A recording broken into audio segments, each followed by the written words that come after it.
into the ear.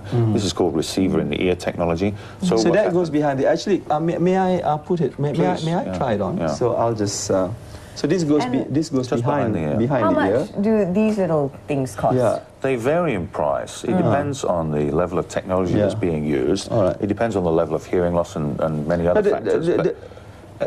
I mean, I can give you an indication. So you're starting at about 900 ringgit. So 900 ringgit for this. Most modern hearing aids, and they go up from there. But they can be quite expensive. So they can go up to 9,000 or 10,000 ringgit, depending on the level of technology that's being used. Now, do they require batteries to operate? Yes, they do. They do require small, very small batteries and sort of last. It depends on the size of the battery. There are different size batteries, but generally anything in the very smallest ones, from a week up to a month for the very bigger. All right. I suppose some people will be worried about. We are often told that when we use those earpieces for our mobile phones, the microwave might actually scramble our brains. Is there any danger of this doing that to our brain? This is a different thing entirely. This is neither a receiver nor transmitter. So all it's doing is merely passively sitting in the ear, and it's changing the way that sound is presented to the ear. So the sound comes in through this... The sound will come in through the microphone. So there is a microphone positioned on the back of the hearing aid, if I may. So there are microphones positioned under here. All right. Okay. It's then processed I can see that. By the series of amplifiers. It's told what to do by the computer chip that's inside here, because these days, again, it's all controlled by chips. And then the sound is passed down this tube and is converted into this receiver, into the... And I suppose the wearer can actually control the sound as well, or not? In certain cases, calibrated. But in most cases these days, what happens is it's done automatically. So you have hearing aids that can recognize the environment that they're in, they can recognize human speech, and they can deal with noise, they can deal with speech differently, and also they can change depending on the environment. Wow, they really come along.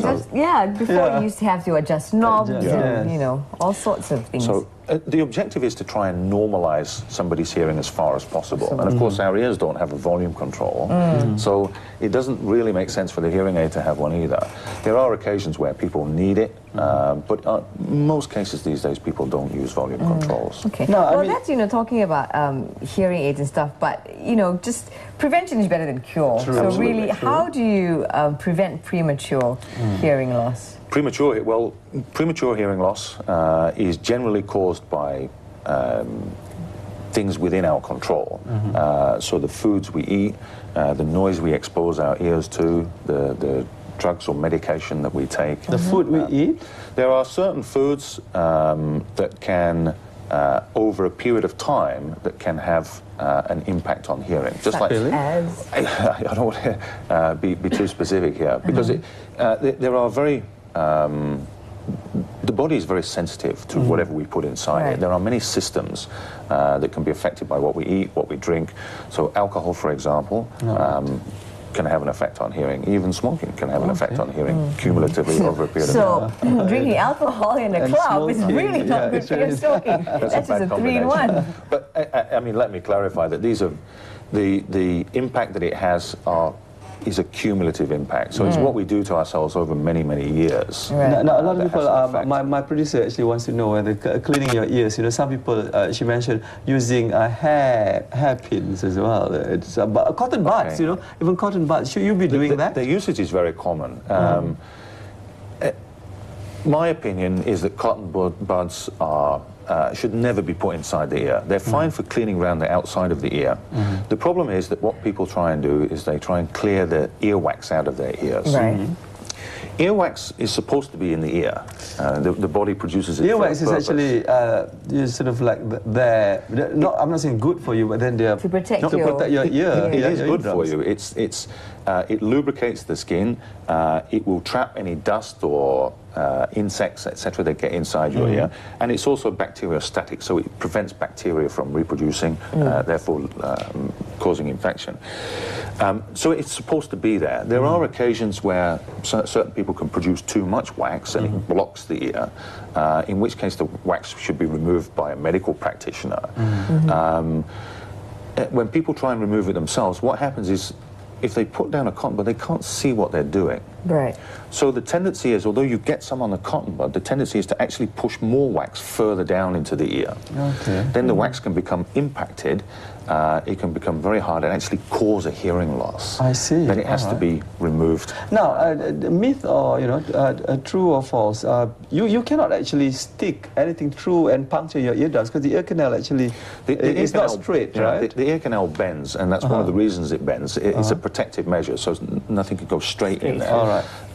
It is possible to do it, but it would be extremely painful. So you would actually feel pain first before you puncture your quite a lot eardrum. of pain before you punctured your eardrum. Yes. So, but just going back to, because I mean, I know a lot of people who clean their ears using cotton buds. Yeah. So what would be the correct way then? The outside of the ear can be cleaned with a cotton bud or whatever you feel like. Internally, it's not necessary to clean it. The ear has a natural mechanism by which it removes wax by itself. So when you get a little bit of ear wax on the outside of your ear, it doesn't mean your ear is full.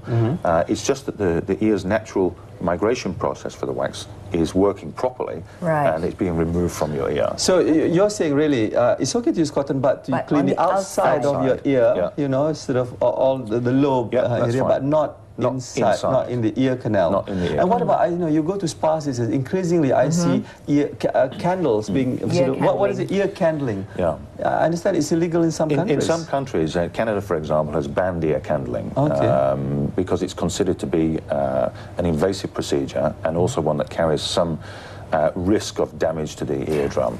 How does this work? Ear candling. Ear candling. Yeah.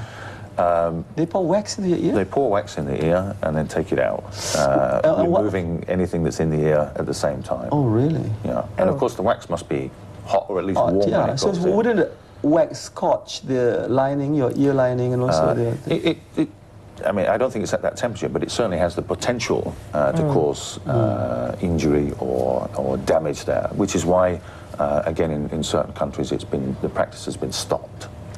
All right, so so not very advisable. interesting. So not advisable, ear candling and no cotton buds. Just don't stick it in your ear, Exactly. So just to remind our viewers again, so it's really not expensive. A small one, it starts at 900 ringgit. Yeah.